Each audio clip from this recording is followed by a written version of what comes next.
guys, and welcome to Superficial Intelligence. This is episode number 4.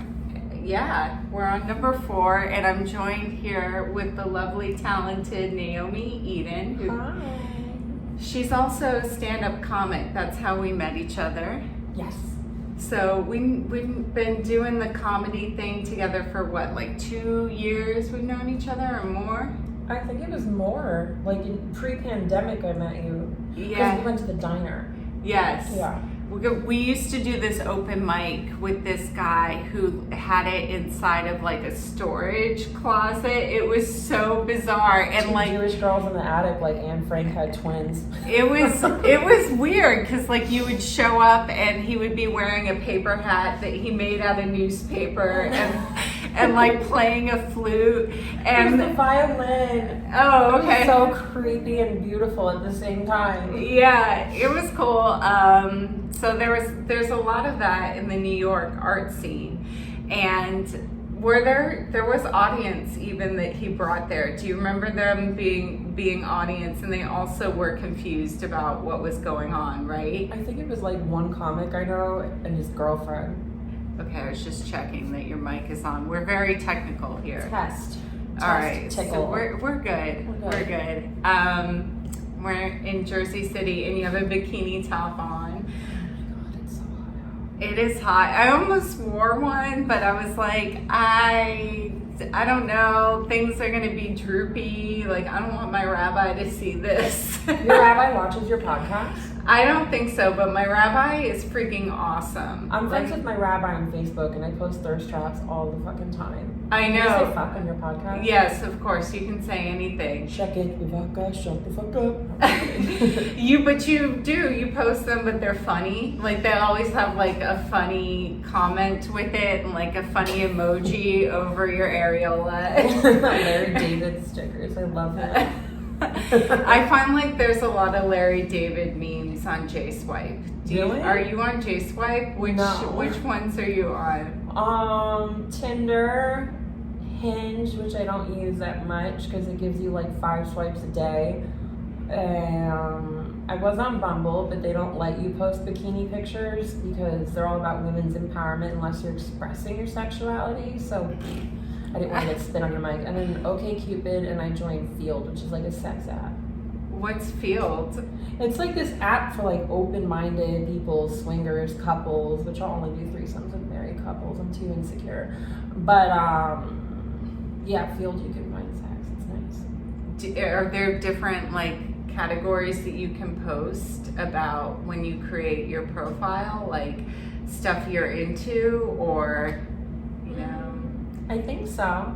I don't remember. I haven't opened it in a while. I went on a date with one guy from there who bought me orchids, and then we were like about to fuck, and then he told me he had to go home and take care of his cat. So it was a very weird experience. Anyone with cats that's a man, how do you feel about that?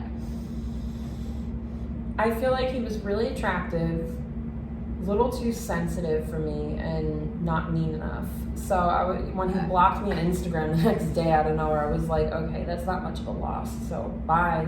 Right. Like, I dated someone and he had cats, and he had like a cat palace. Like it was like one of those gymnasium carpet things for cats, and it was like Amazon Primed to his apartment. He's like, I gotta set this up for my cat. So I was like, I don't have allergies, but I want to say that I have allergies. Did you? I would have done it. I told one of my friends, I was like, yeah, I met him at the Pear, and he's like, first of all, you should never go on a date with anyone that you meet at the Pear. That was your first mistake. No. So, and y'all know the Pear, you know, that's a great place to perform though. I haven't been in a long time. I wish I can go to like the Village and Bark and get spots, but my work is always bringing us inside to, oh my God, I can't think straight, I'm so tired.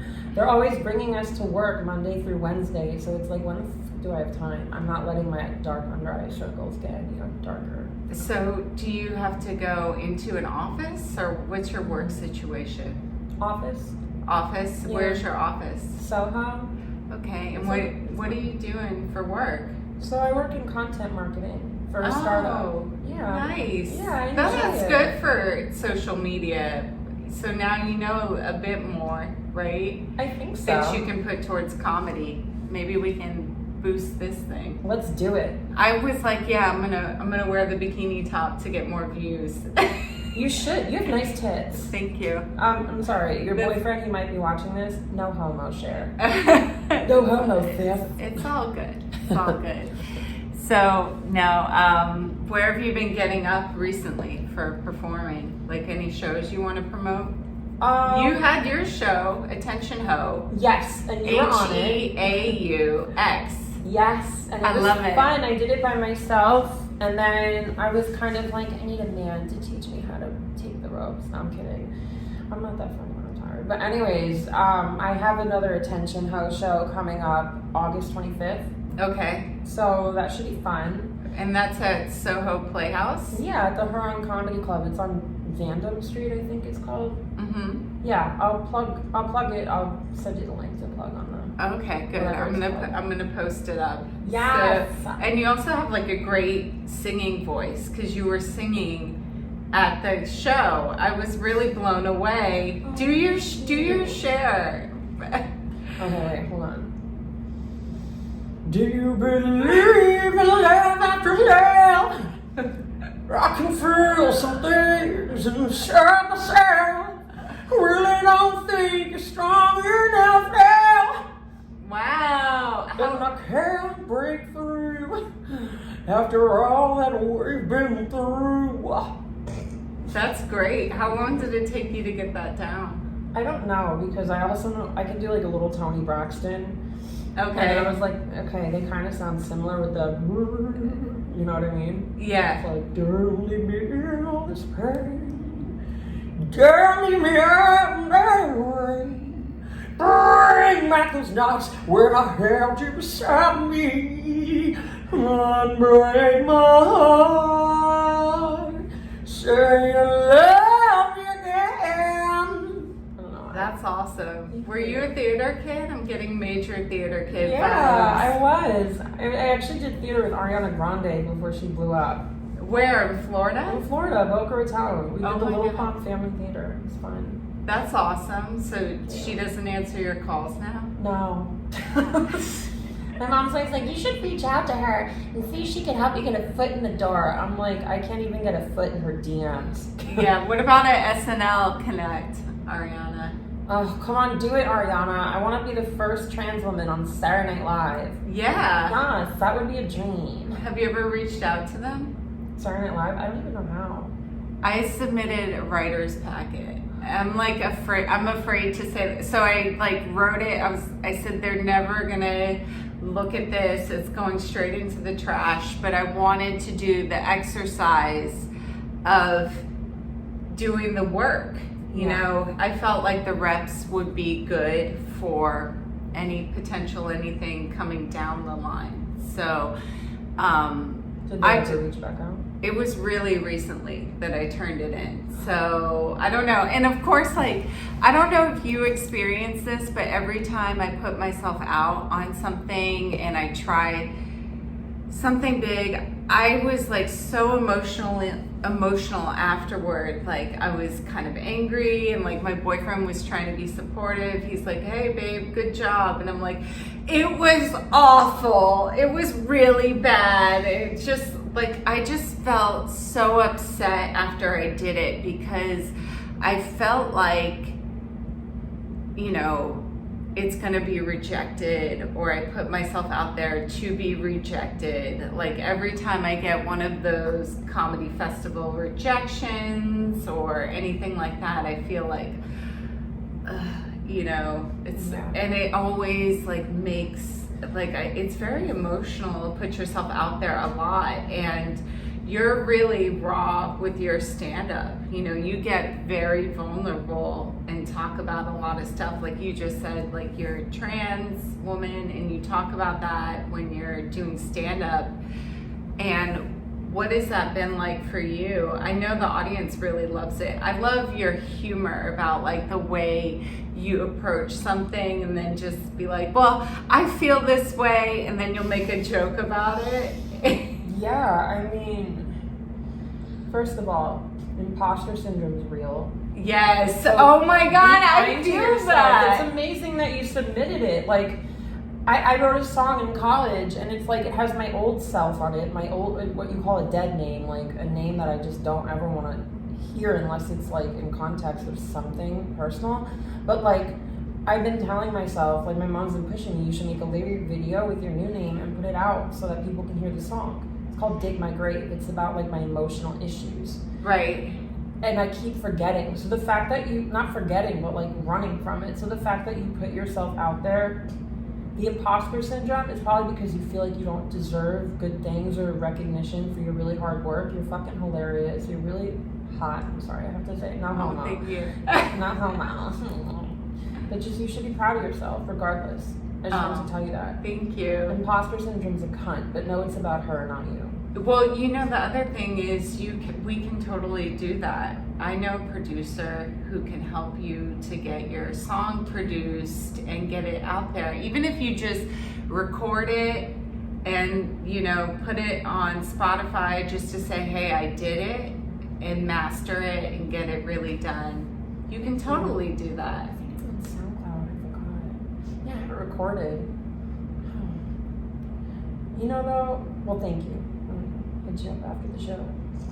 But it's like being trans in comedy. I know that cisgender women experience sexism, and that's me. So cisgender is like someone that identifies with the sex that they were born in. Yeah, so I'm trans because inside myself I know that I'm trapped in the wrong body. I've known since I was a child, and if anybody at 5 years old would have told me, hey, you actually are a girl and you can be a girl and be who you are and embrace it, I would have grown up a lot happier. But like, I finally found myself. But so did you just think that you were gay then at that time? Like when you were an adolescent, like how did you kind of like discover or like go through stuff and kind of like land where you're at today? What was that process of self-discovery? a long one. I would say, what's 28 minus 5? I don't want to make you cry. No, I'm not going to cry. I don't want to ruin my makeup. I worked really hard on it. Because I go to the store where this guy who broke my heart works. I'm going to look really fucking hot in front of him and ignore him because he hurt me. Anyways, though, pretty bitches win. No, but my self-discovery is a matter of like from, I think like 3 to 4 when I can comprehend my own genitals and my own gender identity. People never give children credit for knowing who they are. I knew at that age. I just knew it. It was natural for me to like, I used to put a pillow on my shirt and pretend I was pregnant. Like, I wanted to be like my sister. Like, I dressed up in women's clothing because I knew it was me, and it has nothing to do with gender expression, because there are gay men who are effeminate, who dress up, but they identify as men. And then there are trans women who know themselves to be a woman in the wrong body. But this was I was born in 93. Don't do the math. To the listeners, don't. You're younger than me, though. You're a lot younger than me. What are you, like 30? No, yeah. I like the wink, too. I identify as 30. I identify as 21 plus 7.5. Don't do the math. But like at that age, it was the 90s, early 2000s, where like trans women were just on Jerry Springer as the butt of the joke. You know what I mean? Like there was no awareness. It was like, there was more of a focus on gay rights than like trans rights. You know, it's a separate thing. So like my parents were very heteronormative, like didn't want me expressing myself as a woman. I'm not mad at them for that, but that's where like I had to shove it behind me. Like I remember being a child and loving As Told by Ginger because she was a redheaded ginger girl, and I wanted to be like her. And I remember going up to my dad and being like, hey, call me Ginger. He's like, no, you're not a girl.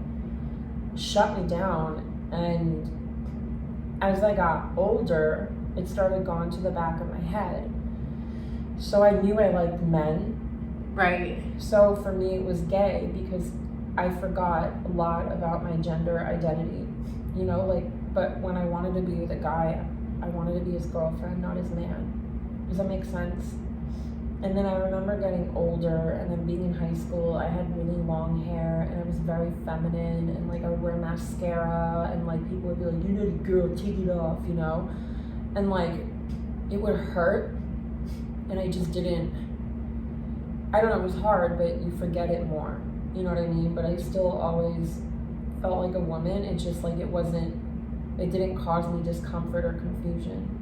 Were there any other kids around you at that time or in high school that you were friends with that like were going through the same thing, or like was there someone that you could confide in, or who were your best friends at that time?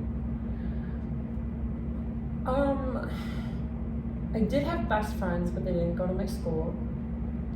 And like I said, like I didn't know a lot about trans identity. I think I met somebody at a party and we made out and I was like, oh my god, I made out with a trans girl. But like I still didn't comprehend what it was. Like I had an idea, but it was never something like I discussed. It was more about my sexuality. Like I was flamboyantly gay in high school and it wasn't, you know, like I loved identifying as the token. I don't know why. Like it didn't bother me and everyone knew me as like the gay boy, you know, and like but flamboyant, but inside of me it was an expression of my inner woman, even though I didn't know it at the time.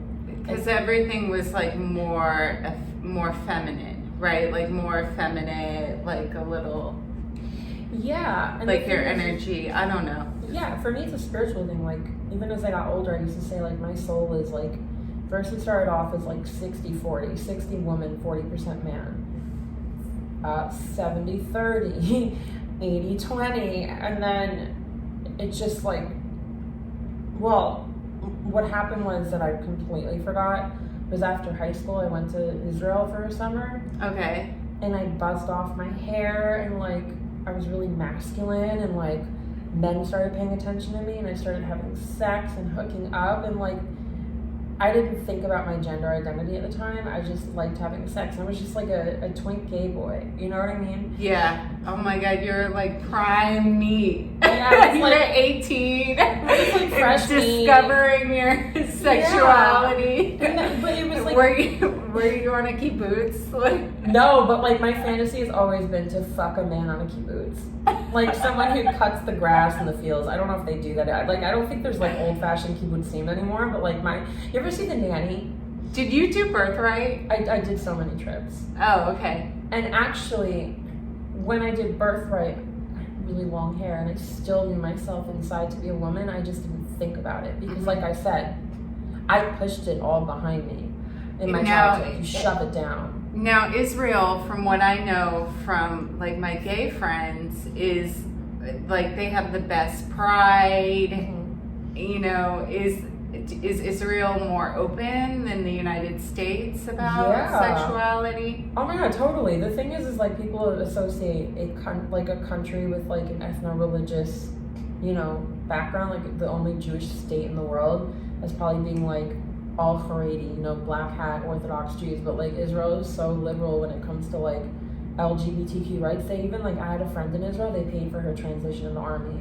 Meanwhile, here in America, they like during Trump's presidency banned trans women from serving in the trans people in general from serving in the army. Yeah, they did. But when I was in Israel, I met my first boyfriend.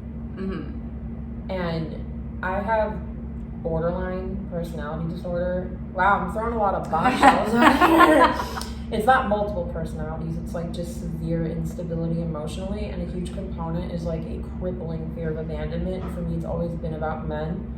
With him, I wasn't focused on my gender identity. I was focused on being scared he was gonna leave me and cheat on me to the point where like I was sick to my stomach all the time, and like it was really bad. I don't want to get into like personal details, but like I pushed him away, and once we broke up, I started like hooking up with other guys. And then as I got older, men started rejecting me for my voice, for being effeminate. And in the gay community, there's so much misogyny. It's not even fucking funny. I'm not talking about what way though? It's like, ew, we don't want to be around women. Ew, femininity. Let's go to the gym and like get really muscular and be hyper masculine. I don't know if you heard this on Grindr, mask for mask. Like you go on and like, you know those like conservatives who are like, God first, country first, bless America. You know, they're the ones on Grindr. That was so funny the way you just did that. Bless America. Bless America to the Republic for which it stands. But like, those are the ones who are like mask for mask. And like, none of those, I always wanted those men. None of them ever wanted me. And I would be like, why don't you fucking want me? I am a man. Do I like that word? No. Maybe I'm a dude. Maybe like society has ruined the word man for me because they put these expectations on you to man up. And my dad used to say to me all the time, man up, be a man. You know, I'm cool with you being gay, but I'm not cool with you acting like a woman. You know, and it like would hurt me. And looking back, it's because he saw me. He deep down knew. He knew. But like it was maybe some sort of shame for him at the time. He's great now. You know, he says my name, my pronouns. He loves me. He called me his little girl the other day, and I was like, Daddy, you're gonna hear that my whole life. No, but like it warms my heart. But back then, that's why my gender identity was like shut down. And then I used to have this joke because baldness runs in my family. And I used to have this joke, and I was like, you're Jewish. Yeah. So that's why we invented yarmulkes. Yeah, exactly. Well, that's to hide our devil horns. Yeah, and we cover our whole bodies in clothing to hide our Hollywood press passes. I wish it was that easy. Don't you know? To get a career. Don't you think if we controlled Hollywood, you and I would be famous by now? Yeah, but totally. I mean, but who's to say this isn't gonna blow up? Oh my god, it's totally gonna blow up. I'm gonna send it everywhere. And I'm not being sarcastic. I'm gonna send it out. Shout out to you, Mom and Dad. Anyways, what was I saying?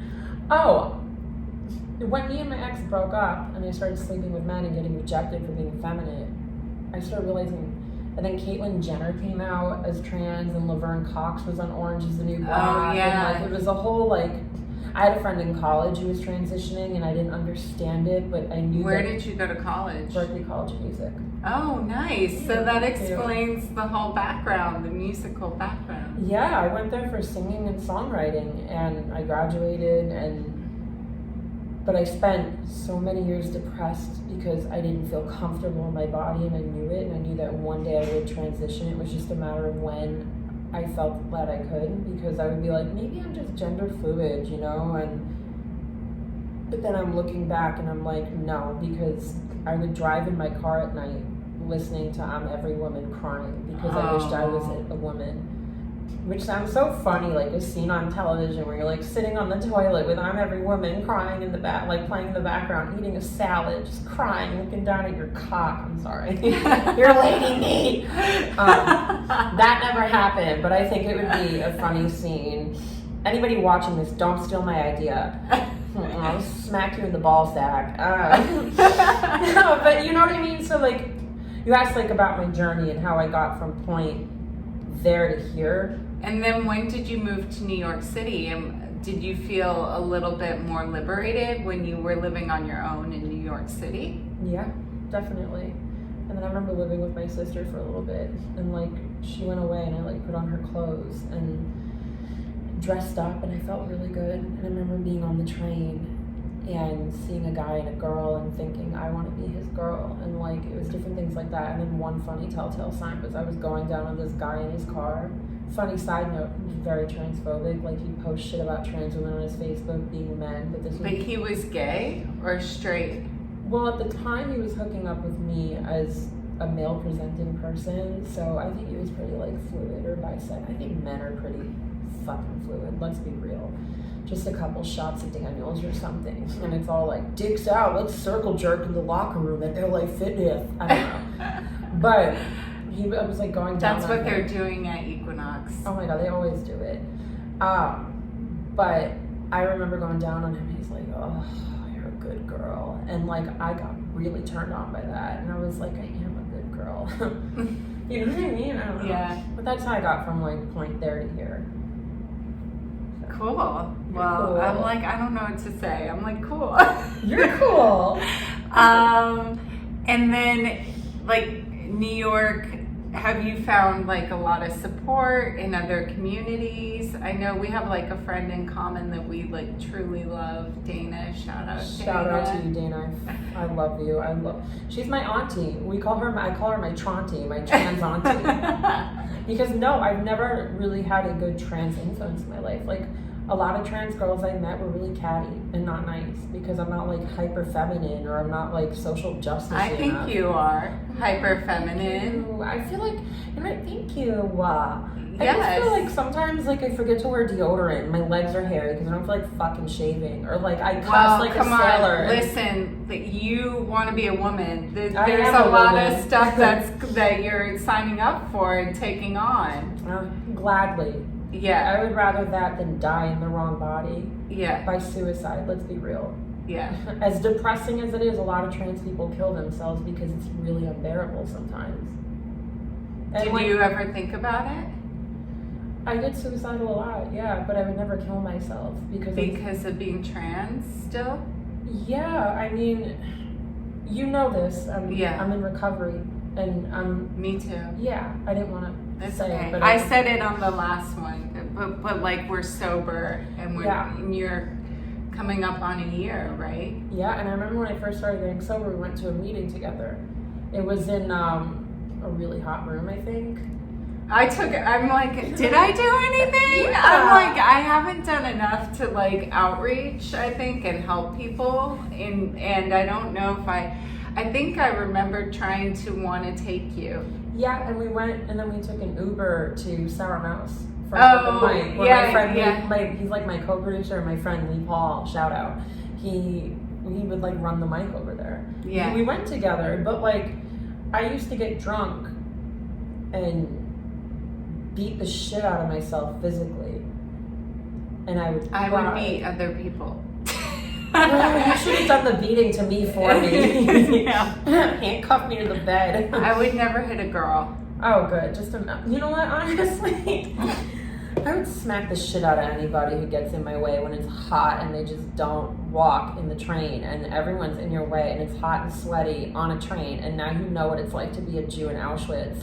Oh my God. I'm sorry, that was terrible. But yeah, like I used to get drunk and I cut myself and beat the shit out of myself. I'd wake up with blood on my legs and my clothes, and I remember saying things like, I didn't ask for this, I didn't want this, this is my, like, I'm trapped, fucking kill me, I want to die, I want to break my neck, I'm a dirty tranny, a cunt, I don't deserve anything. And I had to find a therapist that specialized in gender identity. Oh, that's good. And she helped me realize, like, I am who I am for a reason, and she helped me realize, like, I didn't do anything to deserve the beating I put on myself. There's nothing wrong with me.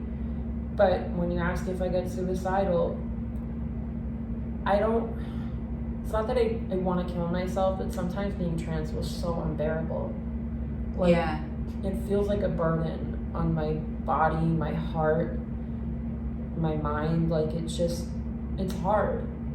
I think it's so wonderful that you're able to talk about it in your stand-up and putting yourself out here and like talking about it to me, because people are going through that, and you can be there for the next person and help them, you know, understand those feelings and feel like they're not alone. And it's very brave, you know, to constantly like walk through it, walk through the fear, walk through the feelings, know that they're temporary day by day, and just like deal with it even when you don't feel like you can, because sometimes it feels like, okay, I sort of feel like, you know, in Judaism, there's like Kabbalah. Have you ever studied Kabbalah? I did. I love it. We're so trendy. I know. Shout out to Madonna, the Gentile who appropriated Kabbalah for fashion. I know. Yeah, that's really why I wanted to do it. But I actually got resentful at Kabbalah because, of course, I had to go where Madonna went, and I got so angry because I saw like all of these Gentiles that didn't know anything about Judaism. Holding the Torah and dancing with a cross around their neck. I didn't know. It wasn't that. I felt like the people running the center were kind of exploiting and like glamorizing a lot of the tenets of Judaism and the traditions to someone who hadn't known anything about Judaism. And so in a way I was like, whoa, wait a minute. Like they tried to tell me I needed to go into a mikvah because I was dirty. My soul needed to be cleansed. That's what Orthodox Jews. Right, that's what I said. And I was like, but I'm not married, so why would I need a mikvah? It's called Gentile slanging. A lot of people use Judaism to convert Jews, or my God, this. A lot of people who are even like anti-Semitic will post Psalms on their Facebook and on their Instagrams, and I'm thinking to myself, did you know that King David was circumcised? I don't know about his dick, but like maybe Solomon does. There's a whole rumor about that. It's kind of homoerotic from what I heard, but like, do they not know that Jesus was Jewish? You're standing on a corner talking about Jews being evil, but like you believe in Jesus? Should someone tell him he was a rabbi? What? Right, I know. Jesus. Oh, I meant Jesus. For fuck's sake. But my point, so Sorry. where I was going with this is like the whole idea of your neshama, which is your soul, right? And like the idea is that when you're born, you sort of sit with your angels and your spirit guides, and you choose before you're born into this life who your parents are going to be and what your tikkun. That's the tikkun is the soul level challenge that you have to face in this life, like your difficulties that you have to work through in order to elevate your soul to a level of like spiritual growth or spiritual perfection.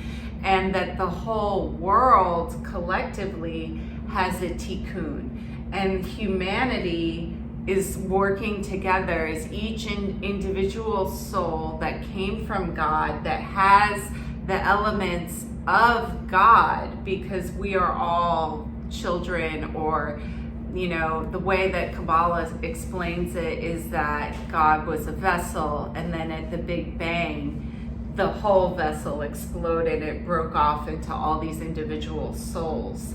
So you have all the elements of God. That's why we want to be creators. That's why we want to create art. That's why we want to, you know, put things out there, because God was a creator. And so we all have these things that we have to grapple with. Everyone has a cross that they have to carry. Definitely. Like when I talk about it being a burden, it's not me saying other people don't have it hard.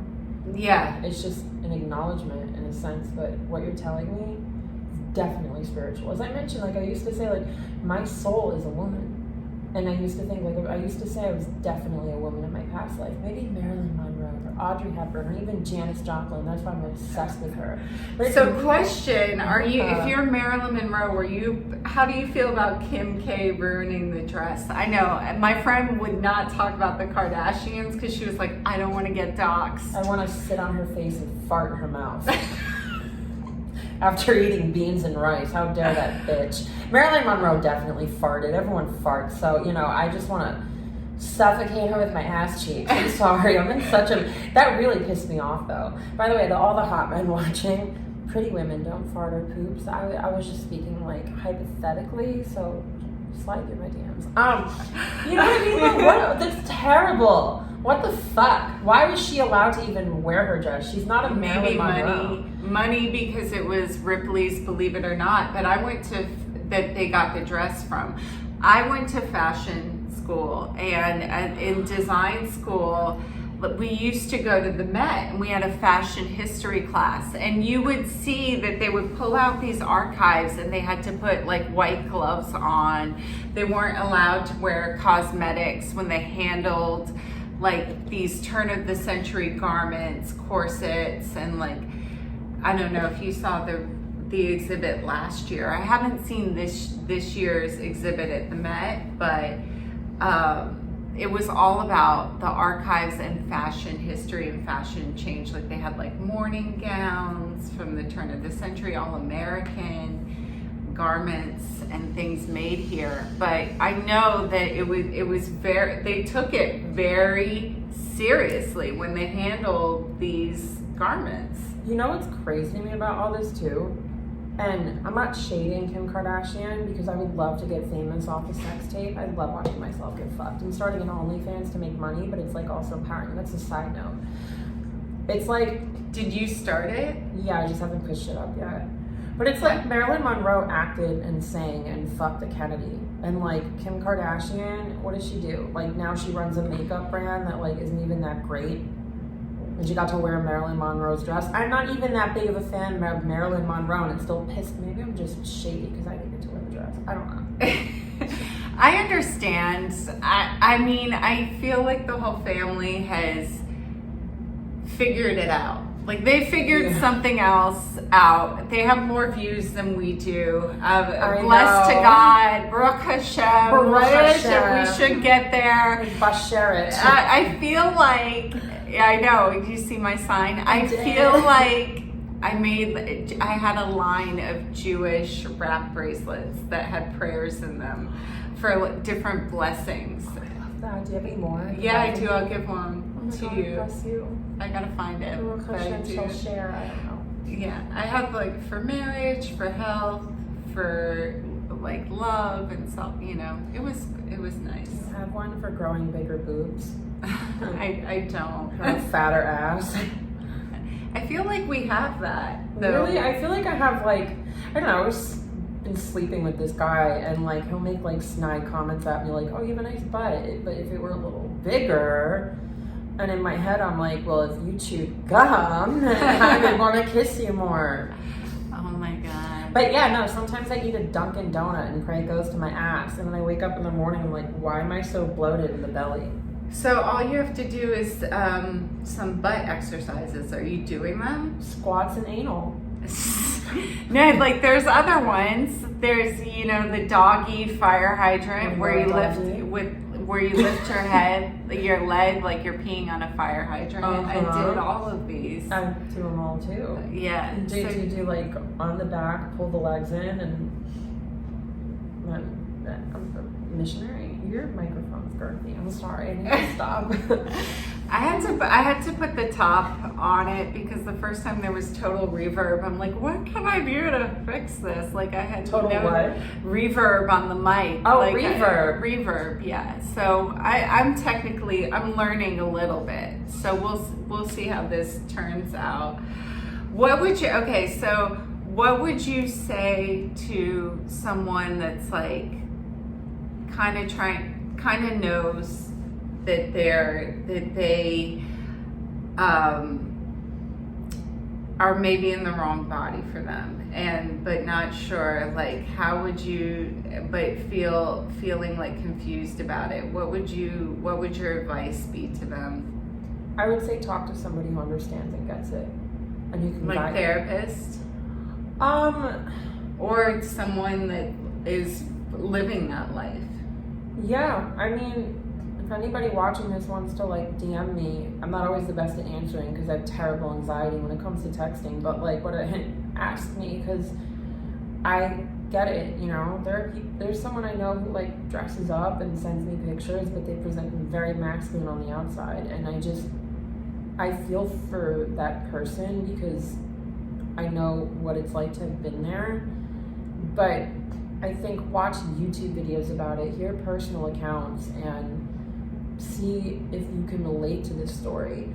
But I really think also speaking to somebody who understands it and gets it, and I would say a therapist, but there's not a lot of trans therapists. I think it's really important to speak to somebody, excuse me, it's the coffee, somebody who understands and gets it and can guide you to the best of their capability, because at the end of the day, like, it's stepping into a new world. Oh, you know what else helps? Support groups on Facebook. There's a group called Trans Allies and people who support them. There's Reddit forums you can sign up for, trans women support network, but I think if you're trans man, non-binary, I really recommend trans people and allies who support them, because it's a really great group to just write out your feelings and ask. Anybody can relate, and you gain that support to know whether or not it's you. And if you're still scared, take your time. Yeah. Is there anything like you know now that you wish you would have known earlier, or that something that helped you tremendously that you were like, wow, now that I know this, it would have saved me a lot of time if I would have done X, Y, Z, or...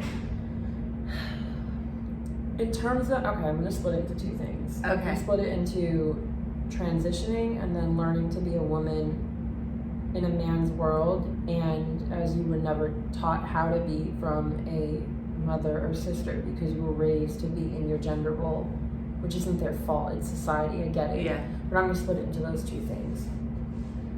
In terms of transition, what helped me was at night alone, playing with makeup, exploring clothing, wigs, in the privacy of my own bathroom. I'd be up until 4 a.m. and like I would just look in the mirror and be like, I see you. And I think that I was very privileged because I was able to like find an online doctor through this platform called Plume Health. Okay. And they prescribed me my hormones. I took my first shot. I had a friend support me. I remember like she was on the phone with me when I did it, and I documented my journey, and it felt great. I think for me, I was very privileged to have an easier start in my transition, and I'm thankful for that. But I know there are plenty of people who aren't. They're either stuck in a state that won't cover their medical needs for gender affirming care because states like Florida or like Texas, and I don't mean to get super political, but I mean like Republican states, most of them don't have protection for trans people. And it's great that like the Biden presidency, like they're doing things to help, but like it's scary. So for me, I have to acknowledge that like I had a bigger oomph. I wish that the preparation would have been more knowing that I'm not only going to be transitioning into who I am, but I'm going to be transitioning into a man's world where I'm going to experience transphobia, misogyny, being treated like a fucking sex object, then fetishized, being played with by men as a cis woman would go through, being, like played, like, oh, I met a guy who like broke my fucking heart because he lied to me and used my feelings to his advantage to have sex with me for months. I vented to you about it before. He works down the street from me and he really hurt me. My point is, had I grown up knowing that this would be a thing in a man's world, this is a thing men do, I think it would have been a little easier to be stronger about it.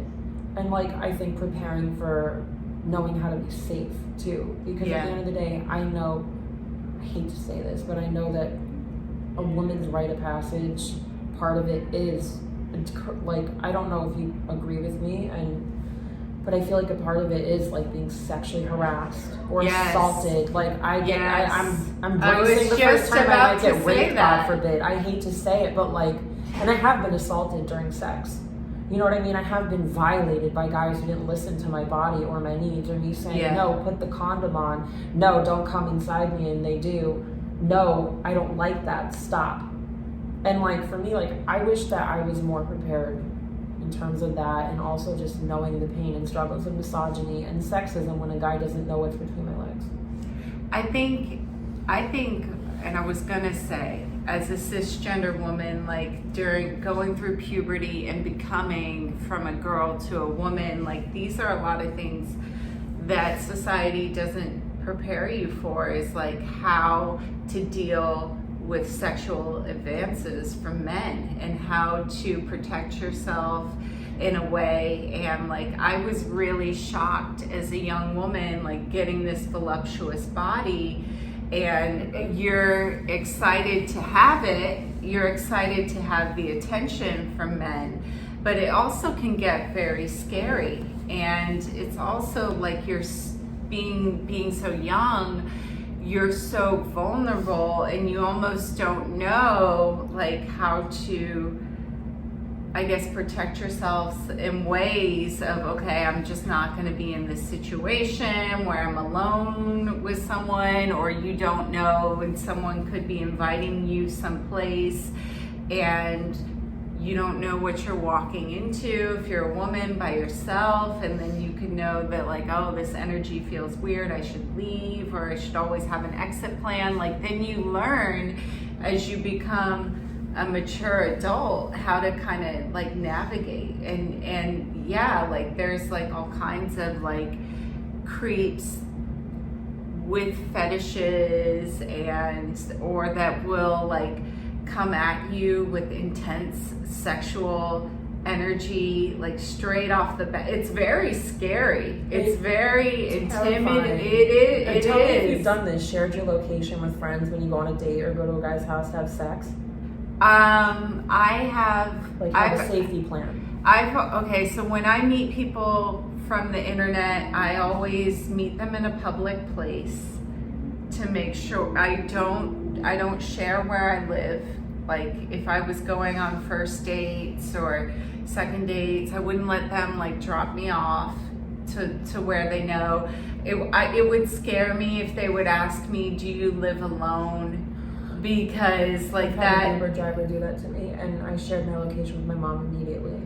Yeah, because that is very scary. Because you don't want someone trying to break into your home and, you know, assault you or something. And so you have to be really smart. Any woman has to be very smart about protecting herself. And like, we live in an age, we live in New York City, we date online, you know, I do that too.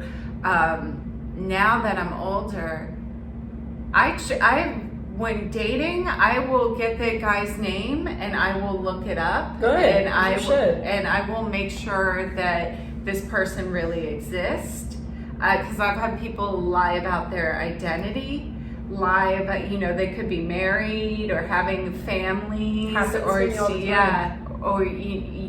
just don't know because you don't have any point of reference of who they are really. Like I remember I went on a couple dates with this one guy, and I brought him around some friends, and I showed, you know, his picture and like his profiles to people, and they were like, we don't truly know what's going on with this guy. Like, we don't know if he's who he says he is. Exactly. His story sounds suspicious. Like, he lives in New York, but he also lives in a foreign country. Like, and you can never go see him at his house. They're like, Cher, we don't see him. Yeah, I get that completely.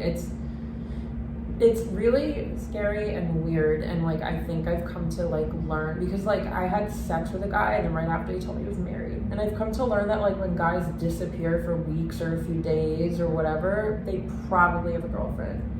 Or you can Google their image, the pictures that they use I've done that online, before. and find out, like do a reverse Google image search, and you can find out when someone's just ripped some pictures off of someone else's profile. Honestly, I won't even swipe right on somebody who's not verified unless they look like my stepfather remotely. I'm just kidding. For real, it's fucking scary, but like you don't know. But you grew up with this, like, and you grew into it. Like, I just started in my late 20s. It's like, holy fuck. I know. And then there's this vulnerability as a trans woman, because like when men don't, like, there's this thing called passing privilege. Even though there's not a huge privilege that comes with it, it's different. Like, there are trans women who don't pass. This is my natural voice. But if I didn't sound like this, I don't think I'd pass as much. But there are trans women. And when you're saying pass, like people that will think they do not question your gender. Exactly. But like there are trans women who are more obvious and they don't face sexual harassment in the way men just want to pound your pussy, but more in the way they just want to beat the shit out of you for being who you are. So for me, I live with two fears. One, being assaulted or sexually harassed, and then two, being figured out because it happened to me before in my neighborhood. I live in Harlem, and this guy was like, yo, you're beautiful, let me get your number. And I was like, okay. We exchanged numbers, and he's like, pull your mask down. I did, and he's like, oh, you're a dude, you're a man. And I was like, no, I'm a woman. And I walked away. He's like, I'm glad I made you put your mask down. I was like, I'm glad you did too, bitch. I go to my apartment, I was crying and I was panicking because I don't want to be outed. First of all, it was hot. If he wasn't, I wouldn't pay mine. First of all, I lack my I put my safety in jeopardy. And second of all, I put my safety in jeopardy. And third of all, I put my safety in jeopardy. So I texted him and I'm like, I hope you know I have a vagina and you missed out on good pussy. I don't have molested you as a child to make you such an asshole, but get therapy. It works wonders. He texted me back, he's like, sorry, I need to see the pussy. And then I was like, I'd rather grate my nipples with a cheese grater. Good luck with everything. But I had to cover my tracks because because you didn't want him to show up with a bunch of guys and jump you. And it could happen. I live in an area where there's like drug deals all the time and like you know, like empty crack bags on the floor, and like I don't know who's gonna hurt me. I don't judge. Live your best life. Smoke your crack. Do what you gotta do. But if you know what's between my legs and you like have a problem with it, leave me the fuck alone. You know, I'm scared. I'm always terrified, and like I get harassed. Like I don't always feel like I have. Like I always keep my mask on because that traumatized me. But like we're talking about being sexualized, and it's like I'm not comparing. Right. I'm just saying. But like you're gonna get more fetishized. Yeah. And that's more scary because. But it's not just fetishizing. It's like risking being killed. I mean, there's a high statistics of men murdering trans women, and they'll like claim the panic defense. And black trans women get murdered at a way higher rate.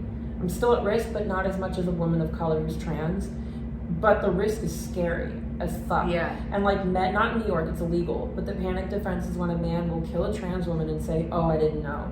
You knew exactly what the fuck you were getting into. Because even though there's a trope we're out to fool men, I wouldn't live in the wrong body in fucking pain just for a man. Like a woman, trans or cis, is not a man fucking object. So the fact that that trope exists proves furthermore that women or men just think women were made for them. You know what I'm saying? But like my point is like it's scary because if I don't answer an advancement, I'm a bitch. If I answer an advancement, I give my number and later on send the text I don't like sending. Hey, I'm trans. If it's not for you, please don't hurt me or out me. I just want to live in peace. I risk my life even more. Yeah. Are there things that you have learned about, you know, being a woman that you just didn't expect? I mean, you're sharing a few of them now, but like just things you're like, shit, I can't even believe you all deal with this. Yeah, I mean, a few things, like catcalling. The other day a guy was winking at me and I said, "It's disgusting, stop." And he's like, "You ugly bitch, I was just staring at your nipples and fucking cunt," or they something. get mad. They get really mad. I'm like, I'm not ugly. 5 minutes ago, you were telling me woo woo, and woo. just because I said no, I'm not interested. They're like, yeah, you're fat. I've heard you're fat. You're old. Oh, but you were looking at my boobs and my ass before. So what is it, Steven? But like, holy fuck. Yeah, I think I've learned a lot about misogyny. I've been told by male counterparts, like, "Oh, your comedy's too angry. That's why people don't listen to it." That's how I felt more affirmed in my gender, ironically, because I'm like, wow, it takes someone telling me I can't be angry in my comedy when Bill Burr is like famous and he's like an angry comic. Right, but you can't be an angry woman. You cannot be an angry woman. I'm learning that too. Like if you say something, you're a bitch. I'm scared to speak up for myself sometimes because I'm a bitch. Wait until they're like, you're stupid because you're a woman. I haven't gotten that yet, but I'm sure I will. I'm anticipating it. But then there's also like, in terms of dating, love, and sex, like in the gay community, it's just you have sex and go. As a woman, men will manipulate you, your emotions, your feeling. They'll put time into it. Like I said, I was sleeping with a guy down the street from me who lied to me and told me he lived with his ex, but they weren't together. They just had a baby. And he didn't know I was trans, but I fell for him because my transness faded. He didn't care. And he said he had feelings for me. I had feelings for him. And then I found out, I've told you this, but more for the audience purpose. I found out that he was with his baby mama the whole time. And that's why he didn't act like he had feelings for me. And he would still take advantage of my feelings and hurt me. And they let it go finally. But like, I learned that men will play with your emotions. And it's not like, I mean, I can't speak for other gay men's experiences. I just know gay men like to fuck a lot, not to generalize. Right. And it's very direct, right? And it's very direct. Like straight like, men will like take advantage of your feelings, and then being trans on top of that, oh, it goes from like on Tinder, let's go for a drink. By the way, I'm trans. Are you comfortable? Well, you could suck my dick. I've always wanted an experience, but I wouldn't date you. But it hurts. Like, so there's sexism, and then there's transphobia on top of that. It's like, holy shit, what's going on? Yeah, I mean, it's tough too for cisgender women, and I think, like, of course, when you were telling me a little bit about some of these gross things that men say to you online, they say that to straight women too. They do that. I don't say as if they don't. Like, I just don't want you to think that it's because you're trans, or that you're getting a lot of like disgusting. You probably get more disgusting comments, but like they do talk to straight women that way too. I know that, and when I say it, I'm not comparing it and saying cis women don't have it hard. I'm saying as a trans person, you face that sexualization that cis women get, and then fetishization. Which because is of what's way between more my legs, intense. or you experience being asked about your penis off the bat, or like being told, "Nah, I don't date trannies or dudes. You're a man." So I know, like, I'm not saying, oh, poor me as a trans woman, because I know somebody who was sexually assaulted, and she's a woman. I know somebody who was seeing a guy for 3 dates who roofied her. On the 3rd date, left her in her like hotel lobby naked. She woke up. She wanted to move out. It was terrible. Like, Did she call the cops? Cops wouldn't do anything. It's terrible. And then it's just like, I'm not comparing the two. I'm saying that, like, it's just hard as a trans woman, because you'll meet men who are gentlemen until they know, and it's, oh, you can suck my dick, or no, I don't date dudes. And it's enough that you get that disrespect from other people already, or disrespect on like a government level of like officials who don't see you as a human being, just a mentally ill like man in a dress, and I'm not even wearing a fucking dress. Being trans isn't about putting on a wig and calling yourself Susan one day. You know what I mean? It's not about that. It's, we were talking about Kabbalah. Yeah. It's a spiritual thing. And maybe my tikkun is to help other people, who go through this experience, even in comedy, Yeah. Like, you have a platform too in comedy with performing, where you have an audience, and you can speak freely, and you can do that with humor. I do my best. It's hard sometimes. I don't want to. I'm not of the mindset like, oh, I need a safe space where there's no cis het white men there, because first of all, men of all colors have harassed me and assaulted me and treated me like shit. So for me, it's not like, oh, I fear the white man. It's more like, I don't mind, like, but I'm also not gonna be like, oh, I don't want to be around cis heteros. Like, I want to be around everybody. I don't want like a separate safe space. But I put up with a lot of bullshit as a trans woman in comedy. First of all, like I said, not comparing like the sexism or misogyny you've been through. I'm just saying, like, from what I've been through, and it's not worse, it's a different kind of bad. I know it's got to be worse. I've had a male comic out of nowhere tell me that men are uncomfortable around me because they think I'm flirting with them, and I make heavy eye contact. And my personality. I'm friendly. So I had another comic ask me if I wanted to fuck him because he was one time harassed and groped by a gay comic. And I'm like, but what does gay have to do with me? And you're not even my type. You're like 5'4", and you are not you're an asshole. But it really... a lot of them are 5'4". But it really pissed me off. I'm like, short kings. Shout out to the short kings. We love you. I won't wear heels on a date. I'll get on your level, just 3 feet above. But like, because everything we do is for a man. No, but like, for real, like, I've gone through that, it made me cry. It was at your show, actually. I don't know if you remember this. It was at your show. I was hysterically crying. Do you remember that? The one in Astoria? No, this was in the Village, or it was the East Village one? I think so. When we were doing like the open mic there on 2nd Street? Possibly. You had a show, and I think you thought that I was crying because you like were stressed out.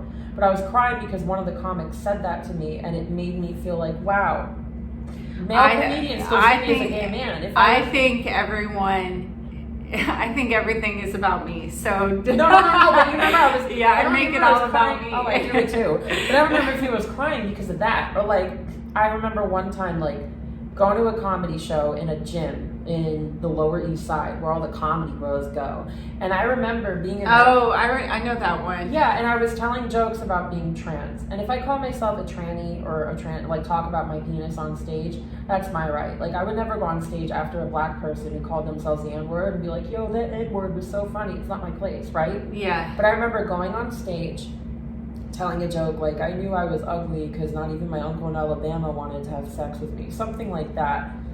I get off stage, the next comic gets up, he's a man, it's like basically a man room, and he's saying, like an all-male comedian room, he's like, oh. But that's a lot of them. Yeah, but he got up, he goes, oh, I knew he was a dude, but I wasn't going to say anything. It was like, should I hit on her? Maybe not. I got up, I'm walking out because I was humiliated, and he goes, you said you was an ugly dude, but now you're just an ugly bitch. I went into the bathroom, I cried hysterically, I got really drunk, cut my arms. No one defended me. None of the men in the room defended me. The only person defending me was a woman.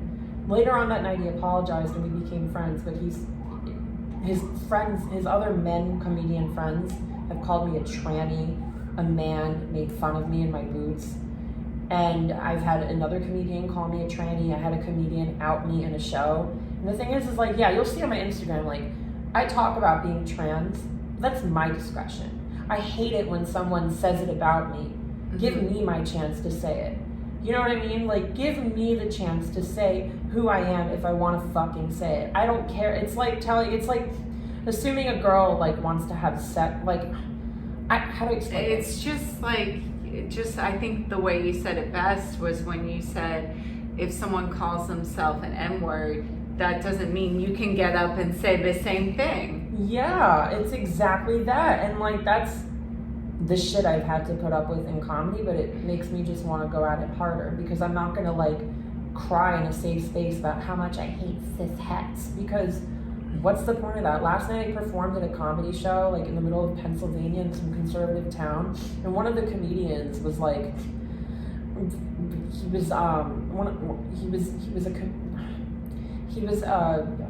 one of the people on the Greg Gutfeld show on Fox News. And even though he works with Greg Gutfeld, who makes fun of women like myself all the time, I wasn't not going to be at the show or not talking to him. The comic does? Or no, Gutfeld? Gutfeld.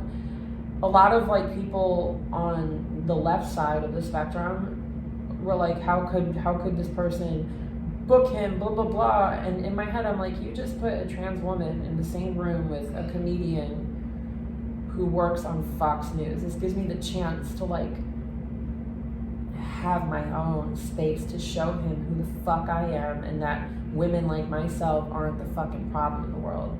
And then we took a picture together and I like got him from behind and pushed his head down and was like, suck it, bitch, for comedy. But it's like, I'm not gonna give up because like men have been assholes to me. You know what I mean? And it's the same thing for cis women. Like we can't, well, I'm not a side. I wish I had a vagina.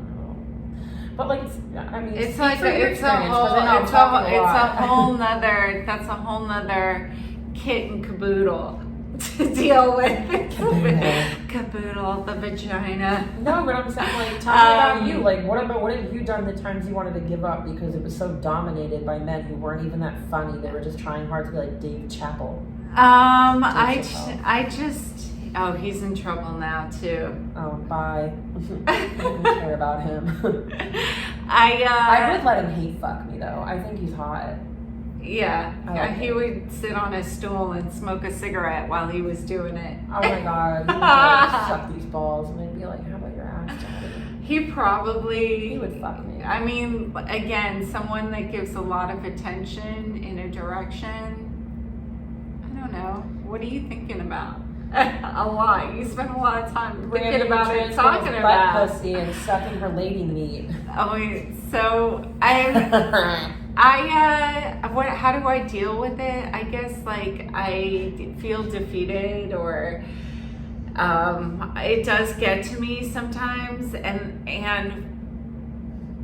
I think maybe I wasn't really realizing that it was that bad for women in comedy in the terms of, you know that you're always the minority in the room. You're always like one or two women out of 50 guys at an open mic. And then you feel like getting on stage and being like, don't worry, men, I'm not going to joke about my vagina. I'm not like other girls. Or I get up on stage and I'm like, I'm not like other girls. I don't have a vagina to joke about. Or, I mean, that's hilarious because a lot of female comics do talk about their vaginas. I don't talk about masturbating and fucking women. But that's a funny joke just to say as an opener because you're making fun of female comics that talk about their vagina because I think there's a lot of other cool things that you could say. No, but for me it's less of that and more of like making fun of the stereotype. Like South Park did it. Like Cartman was like, okay, you want to be a female comic? Talk about how much you love your vagina. That's hilarious. Yeah. I mean, my mom used to always say to me, like, she'd be like, don't be like Amy Schumer. Don't go on stage and talk about your pussy for an hour. I'll be like, Mom, how do you think I'm going to buy you a condo on the beach? Talking about my pussy. That's it. I call mine my pussy. That's cute. Did you make that up? I call my butt pussy. Who was the comic that did Mauricia? Giannis Pappas. Did you see that bit? No. He has like a transport Dominican woman and he goes, yeah, my ass pussy. He has a friend who's trans Dominican? No, he has a character where he gotcha. he was and then he goes, yeah, you have a girlfriend? I bet her pussy stinks, don't it? Oh my god. Do you know how long it took me to realize that the dissy was not backdoor pussy, it was butt, dick, and pussy? I knew from my urban friends. I didn't taught know. me the term. I didn't know that the dussy was like butt, dick. I like saying it, the dussy. Listen, one time I went to an AA meeting and it was over a fish market. And we were asked to speak, so we couldn't leave. Like, I was the speaker. And my friend was like, oh my God. She was like, Cher, it smells like Badusi in here. And I was like, what's that? And she was like, butt, ass, and pussy. She's like, can we just, she was like, do a short qualification. Be like, I got sober when I was 20 and I didn't drink very long and that was it.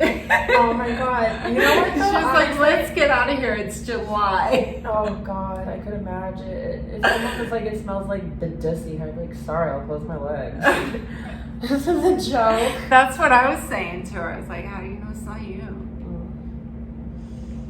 But anyway, I'm so glad that you came on here and I'm supposed to stare into your eyes. your eye makeup looks really good. Thank you. I wanted to look hot for when I go into the store to make sure he remembers what the fuck he's missing. I know, I'm nuts. And then I wanted to look hot for you in the podcast. Platonically, not homo. Okay. Well, you did it. So mission accomplished. Cheers. No, you gotta look me in the eyes with bad sex for 7 years. Cheers. Cheers. One more time. You gotta do that. Cheers. Cheers. Cheers. No, what Cheers. if these, they look like vibrators now? I can't unsee They it. look like two dicks. Just. I think the term when people rub their dicks together is fraught. I don't know about that. Mm. I have no idea. I've never tried it. It's okay. It's okay. You're not missing much. Having a penis isn't really that glorious. It gets itchy. Really? When you pull it behind and walk around all day like that, you're like, holy fuck, I wish I could just scratch what society sees as my vagina. Oh no. I don't know. Like, well, now you can't fart either because I don't fart. this is another thing. Yeah, we don't fart. We don't fart. Pretty ladies do not fart. Only in front of each other when the men are in the room. Yeah, and then we're like, I'm sorry, I ate the sugar-free ice cream before I came over. I had a Chipotle burrito. For me, it was always like that sorbitol sweetener, man. It saved you Really? calories. For me, it's broccoli. Ugh. All right, this was really cool. Thank you for coming on. And where can people find you? Where are your socials? Okay, so my Instagram is at Naomi Eden. If you want my OnlyFans link, DM me. I'll give it to you as long as you're over 18 years old. And you have money. Well, yeah, that too. I don't do shit for free anymore. What else? My show is on the 25th of August, Attention Ho Comedy Show at Huron Comedy Club on Vanden Street in Soho. And you could find me window shopping when I'm bored, or masturbating, then going to bed crying about how lonely and sad I am, or in a hypermanic moment, riding the train to the middle of Brooklyn to go shopping at a Victoria's Secret outlet so I can get sexy lingerie for $5 and then put it on the internet for validation. So why would you even have to go to the Victoria's Secret outlet? I feel like I get spammed constantly by them, and they're like, buy these 20 panties for $2. Stop, that sounds amazing. Don't tempt me. Just order online. You'll get all of it. I'm still waiting for my vibrating beads to come in. Like, it takes a long time to order shit online. I want it now. All right. Well, we'll find out about it on the OnlyFans. And we'll talk after. Thank you. Bye.